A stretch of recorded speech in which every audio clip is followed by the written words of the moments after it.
cinches, so I'll have to bring the back cinch up and attach that.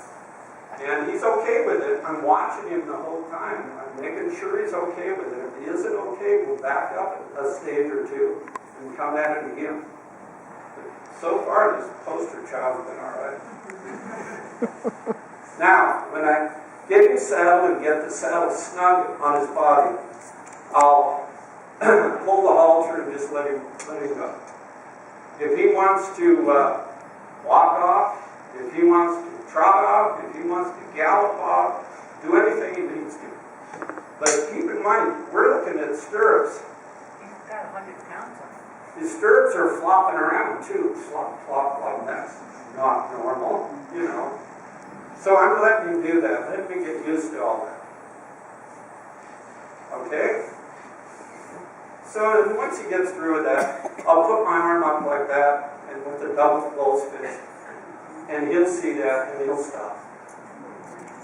He'll stop. And he does. Look how attentive he is. And the ears. Yeah, you read his ears. Another thing that I read on the horse is his mouth parts. He'll move his mouth parts just like he's chewing grass or something. He'll go, and move him around. He's relaxed. And then I'll watch him, and he'll put one of his legs back and kind of cock it like that. And that means he's relaxed also. Okay, so he's all right with this. So we're going to go ahead and put the halter back on. That thing on his back is not eating. He's okay. So we're going to move it back. Now, something that a lot of people don't do, which I do because I have had experiences with horses getting caught in the wire and really having a bad deal, cutting themselves up. We had a stud one time that sawed his leg. He just kept sawing back and forth as he is in the wire. And he kind of lost it upstairs. So I teach them to lead by their feet. Now that's foreign. Talk about form. That's foreign. So I'll put my lariat rope around right above his hoof line, his fetlock, and then I'll get out in front of him and I'll put a little pressure on that. When he moves forward, I'll release the pressure.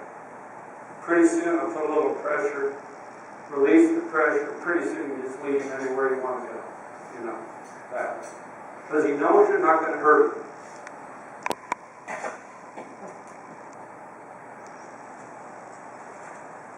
This is even more foreign to get on the back legs and do this.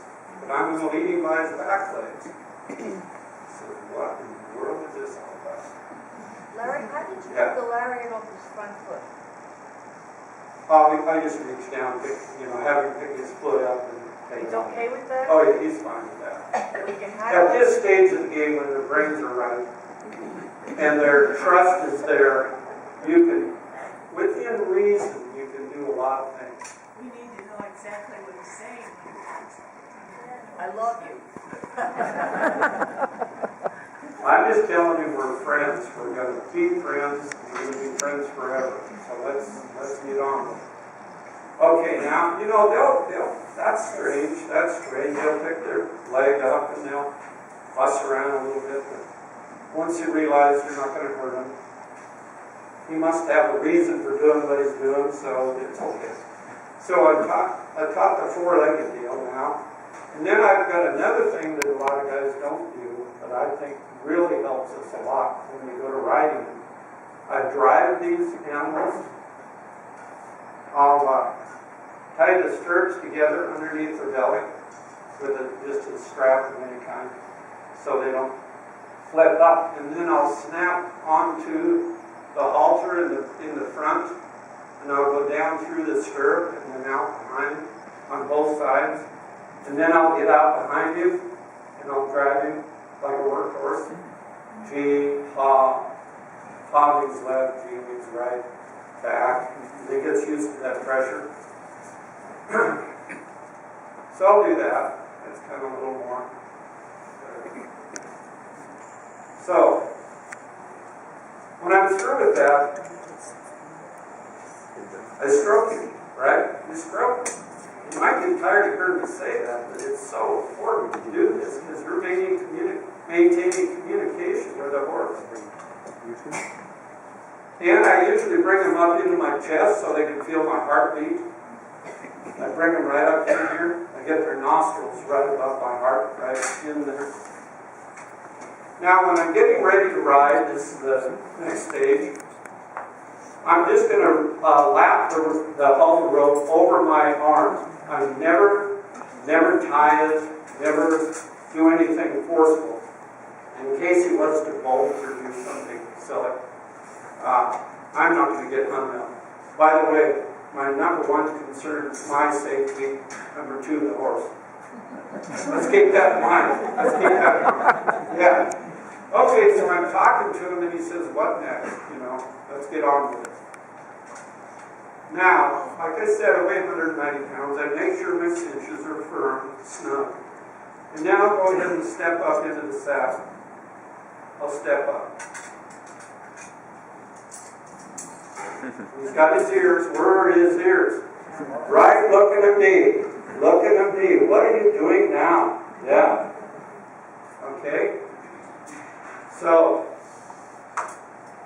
he's okay with that. He's going to stand. He's on all four legs. I'm not pulling him one way or the other. He's not going to fall over. So, he says, that's okay. That's okay. Whatever you want to do. And once he gets comfortable with that, I'll reach over and I'll kind of move that stirrup back and forth. And then, when he's okay with that, I'll swing my leg right on over the top. Okay? Now keep in mind, this is all in the first hour. And then I'm going to reach down and make sure I got my stirrups in case he wants to lunge or jump or do whatever. And they usually don't. I've got a couple I'm doing now that I'm wondering if they're going to or not. Okay, so now we're on. Okay? And then I'm just letting him go. If he wants to run, if he wants to jump, or do whatever he wants to do to equalize that weight, I let him do it. I'm not forcing him to do anything. And then to get him to stop, I just put a little pressure on that lead rope. That puts pressure on the halter rope on his nose. And because we did it earlier in the backing up thing with the lines, he responds to that pressure and he stops. And I always put my feet forward and my seat down. There's a lot to unweighting and weighting to do with these. So, I'm moving him around, and now the reason I've got my hands, I always keep my hands low, right in front of the horn, right down low on his neck. You don't want him putting his head up and getting the habit of that. So I stay low. And I'll put a little pressure to the side. I'll use my inside foot, just a little tap at my heel. I'll just tap him a little with my heel, saying, I want to go to the right. I want to go to the right. And a little pressure on the lead.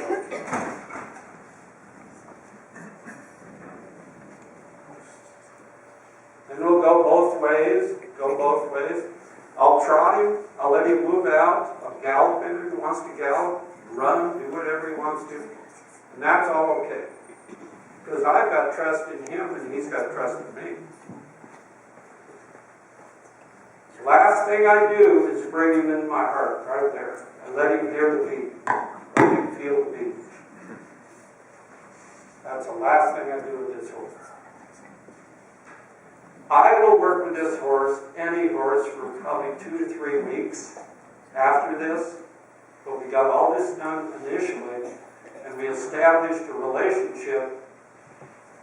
And when, I'm not 100% sure, but when I go in the pen with this particular horse, or some other one that you've gone this far with, they will follow you wherever you go. They want to be with you. That's all there is to it. They love it. So that's the end of the story for that guy. These are a couple I just finished up down my two-back, a couple of young horses, 4-year-olds. One of these is S.O.U.L. We're still trying to sell this one, so that's just a couple more examples. This saddle gets on a lot of horses. I told my wife one day I got it on 5 different horses. So that's enough. That's it.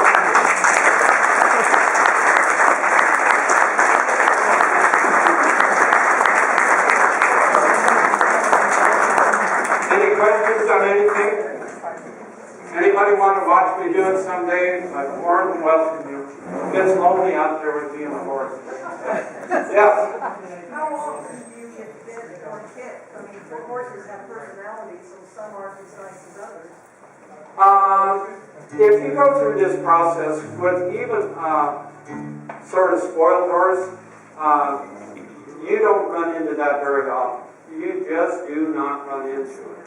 But you can read the signs on a horse and you can tell how they're acting as to what you do with that horse. You don't push him beyond his means, but I can work with a horse and take the negative energy Paul out has of it. also downloaded some music for us so that for soul lunches and other lunches here at church, we will have wonderful music playing. So give Paul a hand too, please. Yeah. And I want to say a special goodbye, best wishes to some of our soul volunteers who are heading back to the Midwest and other parts of the United States. So, if you are willing to help, we have a sign-up sheet at the table. Any little piece that you can do to help would be wonderful, because we want this to continue. So, thanks for joining us today. Have a great day.